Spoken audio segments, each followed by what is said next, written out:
따자하오 여러분 안녕하세요. 파고다 부산서면학원 HSK 강사 박지연입니다.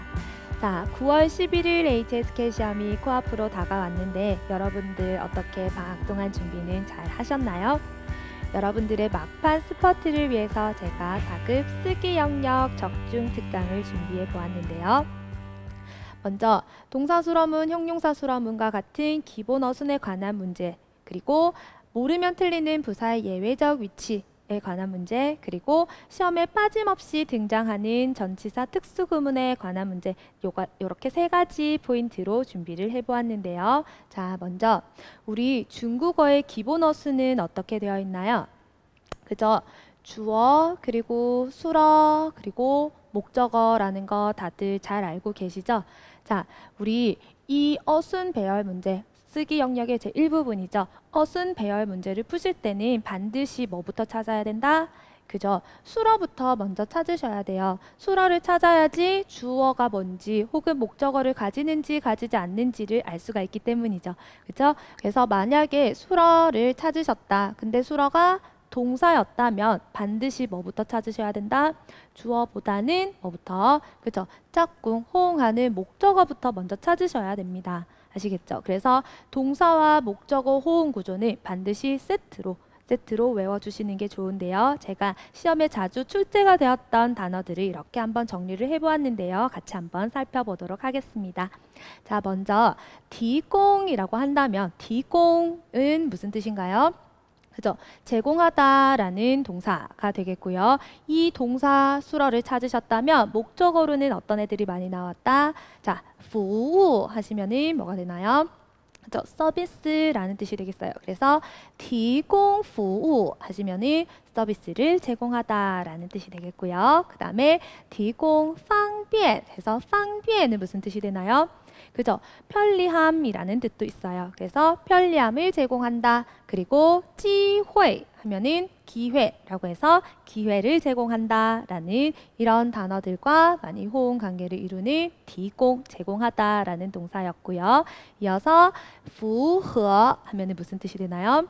그죠? 얘는 부합하다라는 뜻이 되고 최근에는 이 단어가 조금 많이 출제가 되고 있어요. 그래서 반드시 외워두시면 좋겠습니다. 符合 하면은 부합하다라는 뜻이 되고, 자, 条件 하면은 무슨 뜻이 되나요? 조건이라는 뜻이 된다, 그죠? 그래서 符合条件 하면은 조건에 부합한다라는 뜻이 되고요. 마찬가지로 要求 하시면은 요구에 부합하다라는 뜻으로 많이 사용이 되고요. 그리고 标准이라고 해서 기준, 표준에 부합하다라고 해서 요 세 가지 단어들도 반드시 외워주시면 좋겠습니다. 아시겠죠? 그리고 마지막 完成이라고 한다면 되게 많이 출제가 되었던 단어들입니다. 完成 하면은 완성하다라는 뜻이 되고요. 이제 사자성어처럼 이렇게 나오셔야죠. 그렇죠? 完成任务 해서 임무를 완성하다라는 뜻이 되겠고요. 그리고 하나 더요. 计划라고 나와 있는데요. 计划 사성입니다. 计划 해서 계획이 되겠어요. 完成计划 해서 계획을 완성하다라는 이런 동사와 목적어 구조로 많이 출제가 되고 있거든요. 그래서 여러분들 이렇게 동사 목적어를 반드시 세트로 외우신다면 우리 수러부터 먼저 찾는 이 어순 배열 문제 속에서 목적어 바로 딱 나와 버려요. 그죠? 그래서 쉽게 풀실 수 있으실 겁니다. 그럼 관련 문제 한번 풀어보도록 하겠습니다. 자, 이렇게 어순 배열 문제가 나왔다면 제일 첫 번째로 해야 할 거는 뭐다? 그죠? 수러부터 먼저 찾으셔야 돼요. 수업 시간에 막 학생들한테 물어봐요. 그럼 자, 우리가 먼저 해야 될 건 뭔가요? 라고 한다면 전부 다 주어부터 먼저 찾아야 된대요. 그러면은 걔네들은 다 틀린 거예요. 그죠? 자, 여러분, 우리 뭘부터 먼저 찾아야 된다? 그죠? 수러부터 먼저 찾으셔야 돼요. 아시겠죠? 그래서 주어, 수러, 목적어인 이 문장 속에서 수러부터 먼저 찾아야지 목적어를 가지는지 혹은 목적어를 가지지 않는지 혹은 주어가 뭔지 이렇게 나올 거기 때문에 아시겠죠? 수러 먼저 찾으시고 그리고 이 수러에 해당하는 호응되는 짝꿍 목적어를 바로 딱 찾아서 넣기만 하시면 돼요. 아시겠죠? 자, 수러부터 먼저 찾아볼게요. 수러는 쭉쭉 보니까 우리가 금방 배웠었던 뭐가 보이나요? 符合라는 단어가 보여요. 그죠? 자, 符合라는 단어는 뭐다? 부합하다라는 동사가 되겠어요. 그래서 동사부터 딱 해놓고 그 다음에 이 단어의 목적어는 뭐였었어요? 어떤 애들이 있었다? 그쵸? 조건이라든지 요구라든지 표준, 기준이라든지 이런 단어들이 호응하는 명사 목적어였다. 그쵸? 그렇다면 요구라는 단어가 전 딱 보였었어요. 그쵸? 앞에 있는 글자가 뭔지 모르지만 요구라는 단어가 딱 보였기 때문에 부허에 뭐가 된다? 목적어가 되겠구나 라고 바로 집어 넣으시면 되겠어요. 아시겠죠? 그리고 저는 주어도 찾았어요. 여러분들 찾으셨나요? 그죠? 어디에 숨어 있나요? 그쵸? 뿌 앞에 이렇게 들어가 있네요. 그죠? 자, 여기서 포인트 또 하나 더 알려드릴게요. 자, 부사 앞에 붙여져 있는 명사, 그리고 조동사 앞에 붙여져 있는 명사, 그리고 계사 앞에 붙여져 있는 명사는 뭔다? 그쵸? 얘는 주어가 될 수밖에 없는 애예요. 아시겠죠? 자, 부사 앞에, 조동사 앞에, 계사 앞에 붙여져 있는 명사들은 무조건 뭐가 된다? 주어가 된다라는 거 아시겠죠? 자, 그래서 뿌라는 애가 붙여졌으니까 얘는 수어 앞에 들어가는 부사. 그래서 뿌 들어갈 거고요. 그리고 나머지 하나 남아있네요. 뭐가 남아있냐면 더라는 부분이 남아있습니다. 이 더는 뒤쪽에 누굴 데리고 나오나요? 그쵸? 명사를 데리고 나올 거예요. 그렇다면 의미상 들어가야 하는데 자, 공스 하면은 뭐가 되나요? 회사. 회사의 나 조금 이상하죠. 그쵸? 그럼 이 명사는 누구를 수식한다? 뒤쪽에 나오는 야오치오를 수식하는 이 더가 되겠네요. 그쵸? 말 틀렸네요. 더가 되겠고요. 그래서 요거 앞에 이렇게 나자 공스더招聘 要求 이렇게 들어갈 거예요. 그 회사의 채용 모집, 채용 요구가 되겠네요. 아시겠죠? 그럼 깨끗하게 제가 적어 드릴게요. 자, 나는 주어 나왔고요. 뿌 해서 부사 들어갔고요. 그 다음에 부허 해서 동사 나왔어요. 이 동사와 호응하는 목적어는 뭐였다? 자, 멀리 떨어져 있지만 야오치오 하고 호응을 이루더라 라는 거 반드시 기억하시고요. 그리고 이 요구, 채용 요구를 수식하는 나자 공스더가 앞쪽에서 수식을 하고 있습니다. 아시겠죠?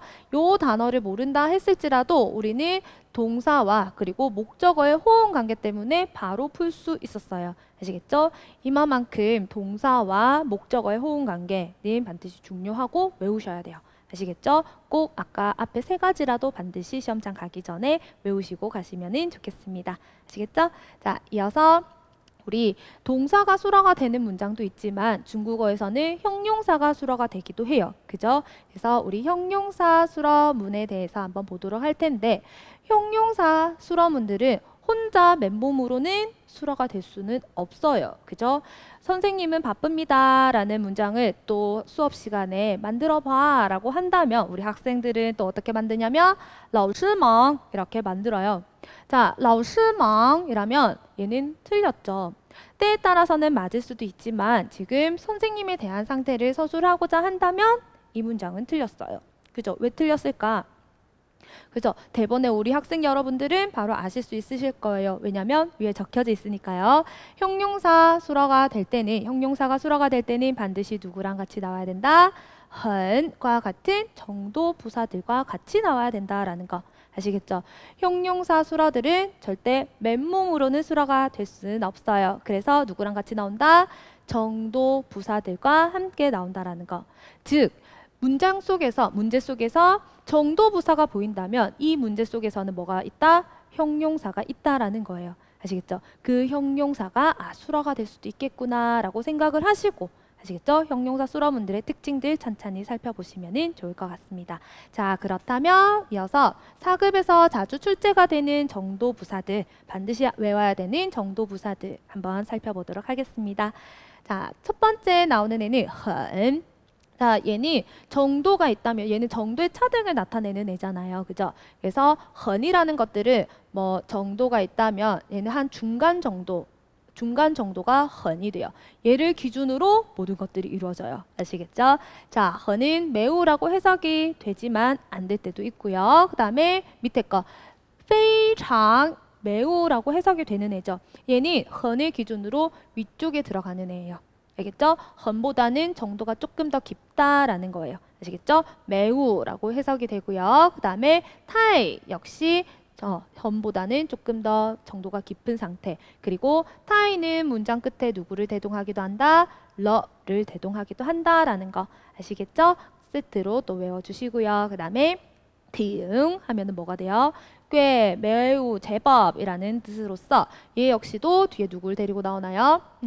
우리 흰백자 덜을 문장 끝에 데리고 나오죠. 그래서 뭐 니꺼즈 挺高的 이런 식으로 많이 쓰이기도 하고요. 그 다음에 10분 얘는 별표 100개 칠게요. 우리 학생들이 10분 하면은 그냥 10분이라고 우리 시간 있죠. 10분이라고 해석을 많이 하시는데 그거 아니에요. 아시겠죠? 자, 10분 하면은 얘도 정도 부사로서 매우라는 뜻을 가지고 있다라는 거. 아시겠죠? 지금 여기 나오는 얘네들은 헌을 기준으로 헌보다는 정도가 조금 더 깊은 상태를 나타낸다라는 거 그거 기억하시고요. 그리고 밑에 比较 나오네요. 比较 하면은 역시 정도 부사로서 비교적이라는 뜻이 되고 약간 한 헌보다 살짝 밑에 있는 단계라고 생각을 해주시면 되겠어요. 아시겠죠? 그리고 또 시험에 많이 나오는 稍微라는 거요.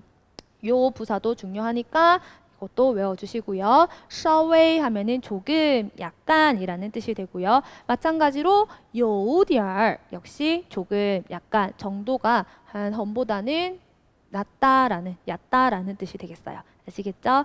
그래서 요런 애들이 4급에 자주 나오는 정도 부사가 되겠어요. 요런 애들이 보인다면 문제 속에서는 형용사가 보일 겁니다. 그리고 형용사가 수러가 될 확률이 높다라는 거 아시겠죠? 그럼 관련 문제 한번 같이 풀어보도록 하겠습니다.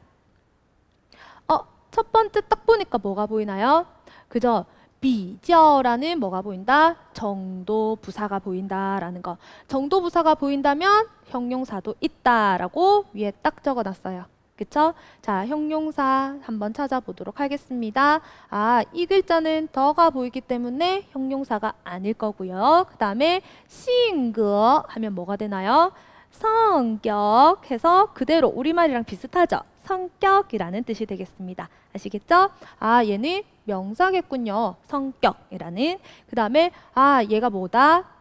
무슨 뜻인지는 모르겠지만 형용사 형용사일 거다. 그렇다면 이 比较라는 비교적이라는 정도 부사와 함께 이 글자가 들어가서 문장 끝에서 수러 역할을 하겠죠. 그죠? 형용사들은 목적어를 가지지 않아요. 그러니까 거의 대부분은 문장 끝에 간다 보시면 되겠어요. 아시겠죠? 자, 그리고 더 뒤에는 당연히 명사 나올 테니까 우리가 봤던 명사는 뭐였다? 性格, 성격 해서 보시면 되겠어요. 그래서 弟弟的性格 해서 주어 자리 가서 주어를 만들어 주시면 되겠네요. 너무 쉬웠어요. 그래서 깨끗한 문장으로 다시 보도록 하겠습니다. 자, 我弟弟的性格比较活泼가 되겠어요. 자, 이 단어는 사람의 성격을 나타내고요. 活泼 하면은 활발하다라는 뜻을 가진 형용사였습니다. 아시겠죠? 꼭 외우세요. 그래서 내 남동생의 성격은요. 어떻다? 비교적 활발합니다 라는 뜻이 되겠습니다. 어때요? 형용사 수러문들이 되겠고요. 그 다음에 이어서 모르면 틀리는 예문들이 있어요. 모르면 틀리는 부사의 예외적 위치를 기억하자라는 주제로 문장을 한번 준비를 해보았는데요. 자, 여러분 이 문장들이 전부 다 부사의 예외적 위치로 들어가 있습니다. 중국어의 기본 어수는 어떻게 되어 있었나요? 그죠? 주어 그리고 수러 그리고 목적어로 이루어져 있었는데요. 자, 수러를 앞쪽에서 수식하는 성분들 부사어라 그런다. 그죠? 부사어의 어수는 어떻게 되었었나요? 부사어의 순서는 그쵸? 모든 학생들이 많이 알고 있으실 거예요. 뭐가 들어가냐면 부사 그리고 조동사 그리고 개사해서 들어간다라는 거 다 알고 계시죠? 모르시면 안 돼요. 자, 부사, 조동사, 개사가 기본 어순인데 지금 얘네들이 그렇게 들어가 있나요? 아니죠. 문장을 한번 분석해 보도록 하겠습니다. 자, 我对汉语很感兴趣 해서 나왔어요. 자, 주어는 我가 되고요. 수어는요. 그죠? 간이라는 느끼다라는 동사 그리고 兴趣 흥미라는 이 명사가 목적어가 되어 있고요. 근데 앞쪽에 보니까 주어와 수어 사이에 한유라는 명사를 달고 끼어든 对는 뭐가 되나요? 그쵸? 얘는 개사가 돼요. 그쵸? 개사구로서 여기 들어갔고요. 근데 很이라는 애는 뭐였나요? 얘는 우리가 금방 봤었던 정도 부사잖아요. 그럼 얘는 주어하고 수어 사이에 어떻게 들어갔어요? 개사인 对가 먼저 들어가 있고요. 그쵸? 개사인 对가 먼저 들어가 있고 뒤쪽에 뭐가 들어갔다? 정도 부사들이 들어가 있네요. 자, 이게 부사의 예외적 위치 첫 번째가 되겠어요. 아시겠죠? 对라는 이 전치사는 뒤에 명사를 데리고요. 정도 부사를 어디로 보내버리냐면 얘는 수로 앞으로 보내버려요. 아시겠죠? 자기 앞에 두지 않는다라는 거예요. 요게 첫 번째. 아시겠죠? 마찬가지로 정도부사뿐만 아니라 부정부사 누구 있어요? 뿌라는 애도 수로 앞으로 보낸다라는 거 반드시 기억하세요. 그리고 对라는 이 전치사는 사급에서 되게 많이 나오는 전치사 중에 하나거든요. 아시겠죠? 자, 두 번째 같이 보도록 하겠습니다. 같이 읽어볼까요? 朋友之间应该互相理解 해서 나왔습니다. 자, 문장 분석을 해볼게요. 朋友之间 하면은 뭐다? 친구 사이에, 친구 지간에 라는 뜻이 되겠고요. 주어 명사들이네요. 그 다음에 수어는요. 理解라고 해서 얘는 이해하다 라는 뜻이 되겠어요. 마음을 이해하다 라는 뜻이 되고요. 그렇다면 주어와 수어 사이에 应该라는 애도 보이고 互相이라는 애도 보여요. 자, 应该는 우리가 뭘로 많이 알고 있다? 그쵸? 얘는 조동사죠? 조동사가 되겠고 互相은요? 그쵸? 서로라는 얘는 부사죠. 자, 근데 또 어떻게 들어가 있나요? 부사, 조동사 들어가야 되는데 얘는 조동사, 부사 이렇게 들어갔어요. 그쵸? 그래서 얘도 예외적 위치가 되겠어요. 그래서 요거 포인트 또 하나 더 기억하실게요. 자, 얘는 의미적으로 들어갔다 보시면 돼요. 알겠죠? 우리가 친구 지간에는 마땅히 해야 하는 게 뭐예요? 친구 지간에는? 그죠? 마땅히 해야 하는 것들이 서로 이해를 해야 하는 것을 마땅히 해야 하기 때문에 의미상 인가가 먼저 들어갔다 보시면 되겠습니다.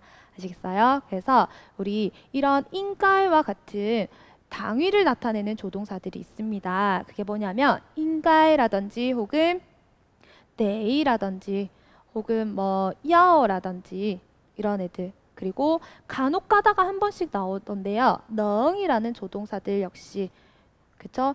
약간 부사들과 예외적 위치를 이루는데 얘네들이 일부 부사를 뒤쪽으로 보내요. 아시겠죠? 일부 부사들이 뒤에 오고요. 이런 조동사들이 그 부사들 앞쪽에 나온다라는 거. 그 첫 번째가 뭐다? 후샹이라는 부사가 되겠어요. 아시겠죠? 얘는 의미상 들어간 거예요. 우리가 마땅히 해야 하는 게 뭐냐면 서로서로 어떻게 해야 한다. 서로서로 이해를 해야 하고 서로서로 도와야 한다라는 의미상으로 들어갔기 때문에 인가이 데이라고 읽히죠. 데이, 여와 같은 이런 조동사들이 먼저 나온다라는 거 아시겠죠? 이어서 3번 같이 읽을게요. 你要常常联系吧 라고 나와 있네요. 너는 또要하면은 해야 한다라는 뜻을 나타내는 조동사죠. 그 다음에常常 하면 뭐가 되나요? 자주, 늘, 항상이라는 뜻이 되고요. 항상 联系吧 연락을 해야 합니다 라는 뜻이 되겠어요. 역시 마찬가지로 의미상 해야 하는 게 뭔 거예요? 자주 연락을 해야 하는 것을 해야 하는 거잖아요. 그죠? 그래서 의미적으로 야어가 먼저 들어가고요. 그리고 장이라는 이런 부사가 뒤쪽에 들어가 있다 보시면 되겠어요. 아시겠죠? 그래서 요것들 부사의 예외적 위치는 모르면 틀려요. 아시겠죠? 그래서 반드시 한 번은 짚고 넘어가셨으면 좋겠습니다. 아시겠죠? 그러면은 관련 문제들 한번 풀어보도록 하겠습니다. 자, 먼저 뭘 찾으라 그랬다? 그죠? 수러부터 먼저 찾으셔야 돼요. 수러 찾아볼게요. 수러가 어디 있나요? 아, 제일 앞에 여기 보이네요.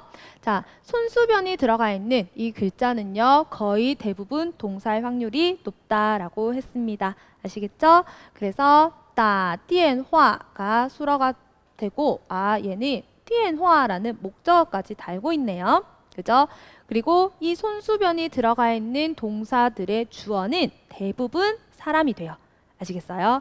그렇다면 사람 주어 한번 찾아볼게요. 뭐 있나요? 니가 보였네요. 그래서 니가 될 것이고, 그러면은 주어, 수러, 목적어를 다 찾았습니다. 그렇다면 주어, 수러 사이에 들어가는 성분들이 있는지 한번 볼게요. 주어와 수러 사이에는 부사, 조동사, 전치사, 개사가 들어간다 했어요. 자, 부사 보이나요? 그쵸? 장장 들어갔고요. 장장 있고요. 그 다음에 조동사 있나요? 그쵸? 인가에 있고요. 그리고 부모라는 명사를 달고 있는 게이가 무엇에게 누구누구에게라고 해석이 되는 전치사로서 여기 들어가겠다. 중국어 기본 어수는 부족이니까 라고 푸신다면 여러분들은 틀렸어요. 그죠? 요렇게 푸시면 안 돼요. 얘는 부사의 예외적 위치인 거죠. 외우셔야 돼요. 모르면 이렇게 틀려요. 아시겠죠? 어떻게 들어가요? 마땅히 이렇게 들어가시면 돼요. 자, 같이 볼게요. 당신은요, 너는요, 인가의 조동사가 먼저 나와 있고요. 그리고 장이라고 한다면 부사죠. 자주 늘. 그렇죠? 부사가 들어가 있고요. 그리고 게이푸무라고 해서 개사 들어가 있습니다. 개사구. 그 다음에 따电话 라고 해서 동사, 수러 부분 들어가 있고요. 그렇다면 얘는 부사의 예외적 위치를 알아야지만 풀 수 있는 문제였다라는 거예요. 그죠? 해석을 한번 해볼게요.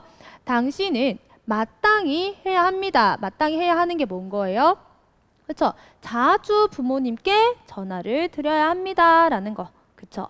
그래서 얘는 부사의 예외적 위치 반드시 외우셔야 돼요. 아시겠죠? 앞에 다시 돌려서 한번 같이 필기를 하시면서 보시는 게 좋을 것 같아요. 아시겠죠?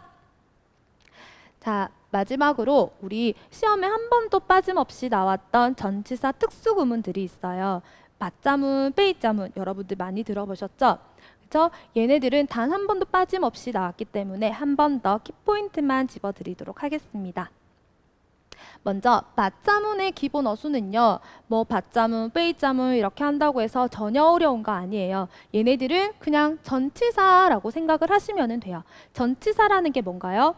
그죠? 주어 사이에 명사를 달고 끼어드는 말이잖아요. 그죠? 마찬가지로 주어와 수러 사이에 명사를 달고 끼어드는 말일 뿐인 거예요. 여러분 전혀 어려운 거 아니에요. 아시겠죠? 얘는 무엇을 이라고 해석이 되는 그냥 전치사라고 생각을 해주시면 돼요. 전치사이기 때문에 기타 부사라든지 조동사들은 어디 온다? 당연히 바 앞에 위치하겠죠. 그렇죠? 일반적인 부사라든지 조동사들은 전부 다 바 앞에 위치하고요. 그리고 몇 가지의 예외적인 부사들이 있는데 여기 들어가는 애들이 누가 들어가냐면 종신이라는 부사는 수러 앞에 들어간다. 요거 하나 외우시면 될 것 같아요. 아시겠죠? 그리고 기타 꼬리 성분들이 온다라는 거는 익히 들어 아시고 계실 거고 문제 속에서 다 제시가 돼요. 아시겠죠? 요거만 기억하시면 되겠어요. 자, 그 다음에 빼이자문 역시도 얘는 무엇에 의해서 라고 해석이 되는 전치사죠.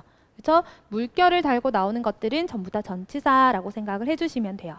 그렇다면 역시 주어와 수러 사이에 뭐를 달고 명사를 달고 끼어드는 성분일 뿐이라는 거 요거 기억하시면 돼요. 아시겠죠? 그리고 또 부사나 조동사들 같은 경우는 전치사인 빼이 앞에 위치한다라는 거. 그리고 얘는 가장 큰 특징이 뭐다? 빼이 뒤에 명사가 생략이 가능하다라는 거. 요거 포인트 하나 잡으시면 될 것 같습니다. 그럼 관련 문제 이어서 두 문제 같이 풀어보도록 하겠습니다. 자, 먼저 뭘 찾아야 될까요? 수러부터 먼저 찾으셔야 돼요. 귀에 닦지 않도록 말씀드려도 모자라지 않아요. 뭐부터 찾아야 된다? 수러부터 먼저 찾아야 된다라는 거. 자, 수러부터 먼저 찾아볼게요. 뭐 있나요? 얘는 수어웨이라고 해서 수러가 아니죠. 그렇죠? 자리, 좌석이라는 명사가 되겠고요. 얘는요. 너무 길어요. 너무 길어. 하지만 우리는 이 글자를 알죠. 더. 흰백자 더 뒤에는 항상 뭐가 나온다?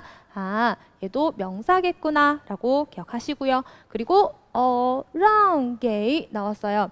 랑이라는 애는 우리가 알고 있는 뜻은 뭐냐면 뭐뭐로 하여금 뭐뭐하게 시키다 라는 뜻이 되죠. 근데 그때는요, 사역동사로 사용이 됐을 때는 뒤에 명사 다리고 나올 거예요. 하지만 여기서는 뭐가 나왔다?